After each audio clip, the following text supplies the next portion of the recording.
a Gonzalo Monroy, experto en temas energéticos, que nos acompañe. Gonzalo, bienvenido. Bienvenido, muchas gracias. Gracias Alejandro. por venir. ¿Qué opinas de esta resolución de la agencia? Pues bueno, básicamente ya estamos viendo cómo se van cumpliendo los plazos que se requieren del proceso, en este caso de la construcción.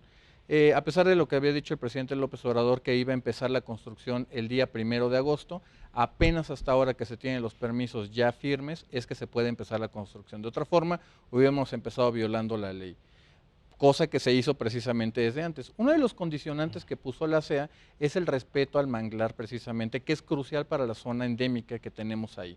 Era parte de un sistema natural para evitar inundaciones más adentro. Hay una parte de protección de la laguna que está a un lado, la parte también del río seco para evitar que haya contaminaciones. Y el punto más importante es el punto número 7. Pemex tiene que hacer un programa de monitoreo y aviso temprano en caso de que pueda haber inundaciones en alguna de las instalaciones, en alguna de las plantas. Como hemos platicado abundantemente, el gran problema de esta refinería es de que está en una zona que es muy propensa a las inundaciones, así que ojalá se tomen todas las medidas necesarias, ya sea con un rompeolas, un sistema hidráulico, levantamiento del terreno, lo que sea necesario para evitar de que la obra magna de esta administración pues no termine siendo un gran fiasco. Es que estamos hablando de un proyecto, de una obra que enfrenta muchos inconvenientes. Es correcto. Uno principal es la propia naturaleza de la planta, de la refinería, y cuestionamientos en torno a si realmente hace falta, en torno a si los resultados que pudiera dar valen la pena. Y luego, pues, su tiempo de construcción, su costo, etcétera, y aparte el tema ambiental. Exactamente, ¿no? exactamente, Alejandro. Y tocaste varias causas, que es la parte crucial para entender el proyecto de Dos Bocas. Dos Bocas hay que entenderlo no como una obra de infraestructura, sino como una obra política. Hay que ponerle esa forma. Las calificadoras, los analistas, la industria misma ha mostrado de que la refinería de Dos Bocas no se tiene que hacer, no es necesaria. Déjame darle un ejemplo al público. Hoy tenemos aproximadamente 1.2 millones de barriles en procesamiento de crudo para nuestras refinerías, en las 6 refinerías que tenemos. Si lográramos levantarlo a un 70%, estaríamos básicamente importando 10,000 barriles diarios, que son prácticamente el 10% de lo que tenemos al día de hoy. ¿Qué termina pasando? El problema es de que en muchas de estas refinerías están en peor estado de lo que reconoce la administración.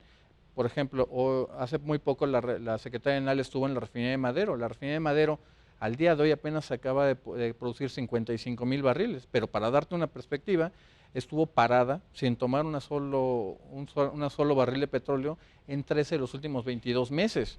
Ese es un gran problema. Mientras tanto se siguieron erogando todos los gases. ¿13 de 22 meses? 13 de 22 meses estuvo cerrada prácticamente, sin tomar nada. ¿Cuál es el gran problema de todo esto? Levantar una refinería como esa de 175,000 barriles nos va a llevar 5,000, 6,000 millones de dólares, que es prácticamente el costo de lo que está estimando el gobierno. Se estima de que sea prácticamente el doble y el doble también de tiempo de construcción para poder llegar a ser Dos Bocas. Hay otras alternativas para solucionar el problema de las gasolinas, de los combustibles en general. Si recordarás, por ejemplo, seguramente el público lo tendrá muy en mente, la parte del principios del año que tuvimos en la parte del desabasto. 17 millones de mexicanos se quedaron sin combustible en cierto grado, total o parcial. Ahí es donde nos hace falta mucha inversión. Nos hace falta mucha inversión tanto privada como de petróleos mexicanos en tener sistemas más robustos de logística. Si por alguna razón vino una tormenta tropical, un ciclón, un norte y se inunda la refinería de Dos Bocas, ¿cómo vamos a llevarle combustible a la población? Son ese tipo de cuestiones donde hay que reubicar y repensar cómo estamos nuestro sector energético nacional. Ahora, esa zona es altamente inundable. Es correcto, es correcto. Y ahí déjame recordarle un poquito al público. Originalmente cuando se lanzó este proyecto hubo una empresa a nombre de Petróleos Mexicanos y a favor de Petróleos Mexicanos que hizo justamente toda una tala ilegal de 56 hectáreas de manglar. ¿A nombre de Pemex? A nombre de Pemex. Pemex es el operador de este proyecto. El problema de todo esto es que el manglar funcionaba básicamente como una barrera natural de las inundaciones. La zona típicamente se inunda, está muy bien documentado por Petróleos Mexicanos. Un documento incluso del propio Pemex y del Instituto Mexicano del Petróleo, cuando se estaba pensando hacer la refinería de Tula, la refinería bicentenaria de Felipe Calderón, justamente se hicieron unos análisis de los diferentes sitios potenciales. Se consideró Atasta, Dos Bocas, poner otros nuevos trenes de refinación Salamanca y Tula. Uno de los puntos esenciales que mostraban ahí es que es exactamente, y lo acabas de decir, es una zona que se inunda mucho. Ese es un gran problema. De hecho, está básicamente por debajo del nivel del mar. Así que esperemos de que haya alguna solución técnica, se puede, va a costar dinero, pero se puede, para poderlo solucionar. Esta luz verde condicionada que da la ASAE, ¿es habitual?